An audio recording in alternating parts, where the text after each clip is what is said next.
Panorama group, जो सोचता है वो करता है। आपके अपने सपनों का आशियाना।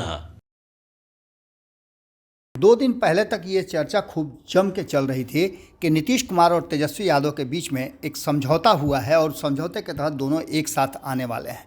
नीतीश कुमार दिल्ली गए थे, उसके बाद से ये चर्चा खूब जोरों पे थी। और इतना ही नहीं, जब अशोक चौधरी दुबई गए थे और दुबई में ही तेजस्वी यादव थे, तो ये बातें खूब चर्चा में थी। कयास लगाए जा रहे थे कि सब कुछ सेट है, सारा प्लान सेट हो गया है, लौटते ही तेजस्वी यादव के नीतीश कुमार कोई बड़ा फैसला लेंगे, 2 राज्यों के चुनाव के परिणाम के बाद बहुत कुछ होगा। लेकिन अचानक से ये सब कुछ बदला हुआ दिखाई दे रहा है।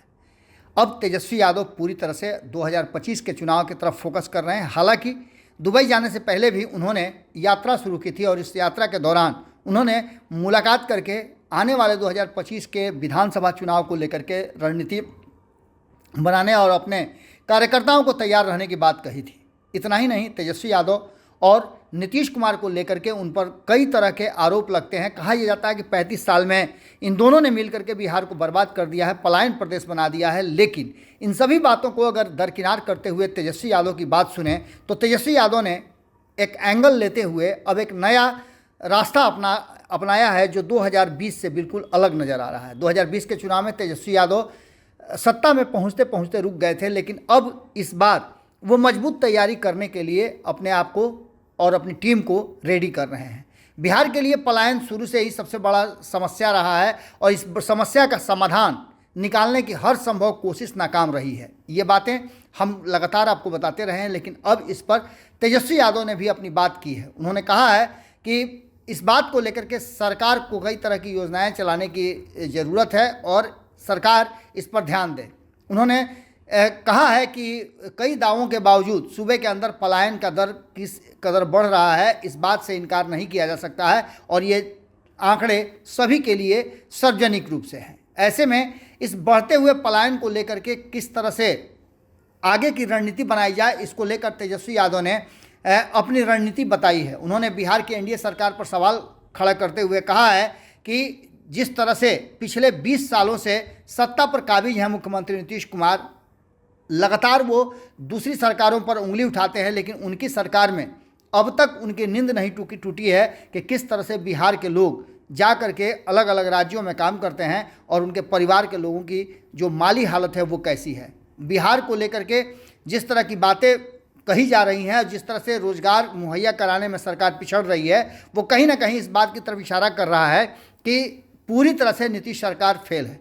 अपने सोशल हैंडल एक्स पर ट्वीट करते हुए उन्होंने केंद्र सरकार द्वारा संसद में दिए गए आंकड़ों के अनुसार प्रतिवर्ष बिहार में लगभग 3 करोड़ लोग पलायन करते हैं। ये वो आंकड़े हैं जो श्रम विभाग के पोर्टल पर पंजीकृत भी हैं।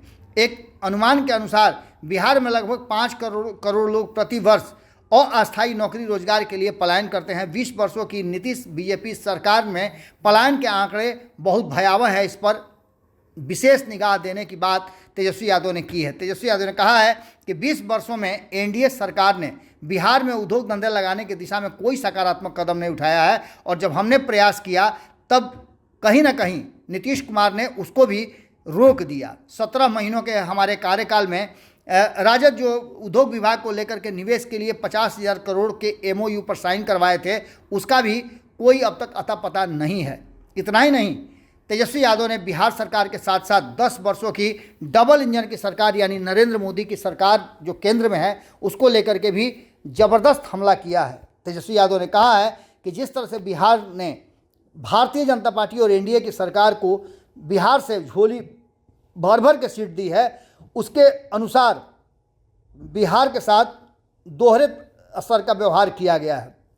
तेजस्वी यादव ने 2024 से लेकर के 2014 तक इन 3 चुनावों में जिस तरह से 2024 में 30, 2019 में 39 और 2014 में 31 सीटें एनडीए सरकार को गई थी, उसके बावजूद भी बिहार का वाजिब हक नहीं मिला। इसको लेकर के तेजस्वी यादव लगातार हमला करते रहे हैं। इसके साथ साथ उन्होंने औद्योगिक इकाइयों को स्थापित करने और बिहार में उद्योग धंधे लगवाने की बात पर जोर देते हुए कहा है कि सरकार को चाहिए था कि कुछ करता है। इसके साथ ही उन्होंने बिहार को विशेष राज्य के दर्जा के साथ साथ बिहार का वाजिब हक दिए जाने की बात भी कही है। यानी कि आप समझ सकते हैं कि पिछले 2020 के चुनाव में जिस तरह से रोजगार को मेन मुद्दा बना करके तेजस्वी यादव ने युवाओं को अपनी तरफ आकृष्ट किया था और सरकार बनाने के आंकड़े तक, वो मैजिक आंकड़े तक पहुंच भी गए थे, लेकिन कुछ आंकड़ों से वो पीछे रह गए और ऐसे में सरकार जो एनडीए की थी वो सरकार बनाने में सफल रही। अब ऐसी स्थिति में 2025 के चुनाव के लिए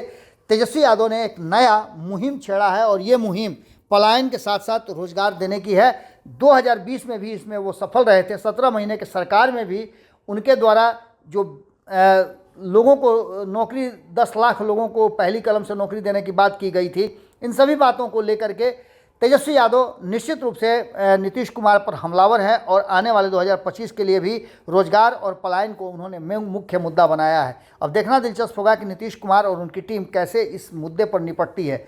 कहा यह जा रहा है कि रास्ता बिल्कुल अलग अलग नज़र आ रहा है नीतीश कुमार और तेजस्वी यादव का, यानी आने वाले चुनाव में नीतीश कुमार और तेजस्वी यादव फिर एक बार आमने सामने होंगे, इससे इनकार नहीं किया जा सकता। पनोरमा ग्रुप, जो सोचता है वो करता है। अगर ये वीडियो पसंद आई और वह बिहार के राजनीति और बिहारियत से सरोकार रखेनी तो सब्सक्राइब बटन दबा के चैनल के सब्सक्राइब कर ली। ओजे एगो घंटी बा, ओकरा बटन दबा देला से कुल सटीक और मारक खबर रुआ मुफ्त में मिल जाई। अगर रुआ पत्रकारिता के हमनी के नया प्रयोग में सहयोग कर चाहतानी तो ज्वाइन बटन दबा दी। पेटीएम नंबर नोट कर ली 9386816700। धन्यवाद।